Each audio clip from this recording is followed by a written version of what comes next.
ہم جانتے ہیں کہ امتیاز علی تاج اس سے بہت پہلے 1970 میں، امتیاز علی تاج کے بارے میں آپ جانتے ہیں، امتیاز علی تاج جو لاہور میں ہی پیدا ہوئے 1900 میں، گو ان کے والدین لاہور سے نہیں تھے، اور ان کے دو جو نثری شاپارے ہیں، ایک انارکلی اور دوسرا چچا چھکن، یہ بہت زیادہ مشہور ہوئے۔ تو امتیاز کی 1970 کی وفات کے بعد حجاب اپنی بیٹی یاسمین طاہر کے ساتھ لاہور میں ہی رہی۔ اگر حجاب کی کتابوں کا تذکرہ کیا جائے تو ان کا ناول ہے پاگل خانہ، ان کا ناول ہے ننھی بیبیاں، ان کا ناول ہے وہ بہاریں یہ خزائیں، اور ان کی اور بہت ساری تحریریں ہیں۔ پھر ان کی خود انہوں نے اپنی کتاب پر لکھا شاعرانہ مضامین، یہ کتاب خلوت کی انجمن کے عنوان سے 1936 میں شائع ہوئی تھی۔ پھر ان کی کتاب 1939 میں تحفے اور دوسرے شگفتہ مضامین کے نام سے شائع ہوئی۔ پھر ان کی کتاب صنوبر کے سائے اور دوسرے مضامین کے نام سے شائع ہوئی۔ یہ جن کتابوں پر تحفے اور دوسرے مضامین، صنوبر اور دوسرے مضامین، خلوت کی انجمن، انہیں خود جو مصنفہ ہیں انہوں نے شاعرانہ مضامین قرار دیا ہوا ہے اپنی طرف سے، اور جو ان کا انگارے جو مرتب ہوا ان میں بھی، چونکہ یہ حجاب سجاد انصاری کے ساتھ ان کا ایک قریبی تعلق تھا، اس کا سبب ظاہر ادبی زندگی تھا۔ ایک تو ہمارے ادب کے طالب علم کچھ حوالوں سے تھوڑے تنگ دل ہوتے ہیں، یا فرائڈ کی جو نظریاتی حدود ہیں ان کا اطلاق ان پر زیادہ ہوتا ہے، تو ایک عہد میں کوئی دو مصنفین کا باہمی تعلق اس عہد کے خوشگوار حالات کو ظاہر کرتا ہے، ایک دوسرے پر بھروسے کو ظاہر کرتا ہے۔ تو ہمارا جو آج کا افسانہ ہے یا فسانہ ہے یا کہانی ہے، کیونکہ یہ شاعرانہ مضمون نہیں ہے، اس میں مضمون کے عناصر نہیں ہیں بلکہ افسانے کے عناصر ہیں، وہ ہے ایک قدیم اداس رات۔ اس کے بارے میں بھی مصنفہ نے، اگر آپ اس افسانے تک رسائی حاصل کریں تو لکھا ہوا ہے کہانی کی کہانی۔ تو سب سے پہلے ہم اس کے کرداروں کا تجزیہ کرتے ہیں، اور جیسا کہ آپ کو معلوم ہے کہ حجاب کرداروں کے ناموں سے اپنی کہانی کو واضح کرتی ہیں۔ یعنی آپ یہ ذہن میں رکھیے کہ آپ جب بھی حجاب کو پڑھیں گے، آپ سجاد حیدر یلدرم کو پڑھیں گے، یا ان کے زمانے کے جو دیگر لوگ ہیں، ممتاز منفرد لوگ ہیں جن کو اب ادب شوق سے پڑھا جاتا ہے، ان کے ہاں جو کرداروں کے نام ہیں وہ بھی کہانی کے بڑھاوے میں اپنا کردار ادا کرتے ہیں۔ اس کہانی میں بھی ایک واحد متکلم ہے جو کہانی بیان کرتا ہے، بتاتا ہے یہ ہوا واقعہ بتاتا ہے۔ اصل میں دو سہیلیوں کی کہانی ہے، جس میں ایک سہیلی روہی بھی اس کا تخلیقی یا ایک تخلص ہے، نام ہے جو کہانی کار کے طور پر وہ استعمال کرتی ہے،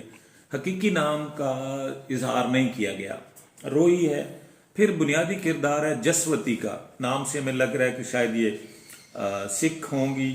پھر ایک کرنل صاحب ہیں جن کے پاس وہ مقیم ہیں یا جن کے وہ مہمان ہیں، یا جو اس افسانے میں ایک مرد کے کردار کے طور پر، ایک فعال مرد کے کردار کے طور پر، مرد کی نفسیات کے بیان کے لیے لائے گئے ہیں۔ یہ بات بھی ذہن میں رکھی جائے کہ اس میں کچھ جو کردار ہیں وہ کہانی کی مجموعی فضا کو آگے بڑھانے کے لیے ہیں، اور کچھ کردار ہیں جو خود اصناف یا جینڈر جسے ہم کہتے ہیں، مرد اور عورت، ان کے مزاج کے بیان کے لیے ہیں۔ جیسے کرنل کا کردار مرد کی نفسیات کا نمائندہ ہے، جسوتی اور روہی کا کردار عورت کی نفسیات کا نمائندہ ہے۔ اس کے علاوہ جسوتی کے ڈاکٹر ہے ڈاکٹر گار، اس کے علاوہ ایک بوڑھی ملازمہ ہے زناش، اور اس کے علاوہ ایک غائب کردار ہے جو موجود نہیں ہے لیکن اس کا تذکرہ افسانے میں ہوتا ہے اور اسی پر افسانہ ختم ہوتا ہے، وہ مصور لبریزی ہیں۔ اب جیسے میں نے آپ کو پہلے بتایا، اور جو روہی ہیں ان کے شوہر ہارلی بھی ہیں جن کا معمولی سا تذکرہ ہوتا ہے، لیکن کہانی کے ساتھ اس کا اہم تعلق ہے۔ کیسے اہم تعلق ہے یہ میں آپ کو آخر پر جا کر بتاؤں گا، اور آخر پر یہ بھی بتاؤں گا کہ حجاب کے یہ افسانے کیوں منتخب کیا گیا یا یہ متن کیوں سامنے لایا گیا۔ تو ہارلی، ڈاکٹر گار، زناش، جسوتی، روہی، کرنل، یہ 6 بنیادی کردار ہیں، انہی کے گرد کہانی آگے گھومتی ہے، لیکن مرکزی کردار 3 ہیں، جسوتی، روہی اور کرنل۔ ابتدا ہے، ایک مصنفہ ہیں جو اپنے گھر کے ساتھ باغیچے میں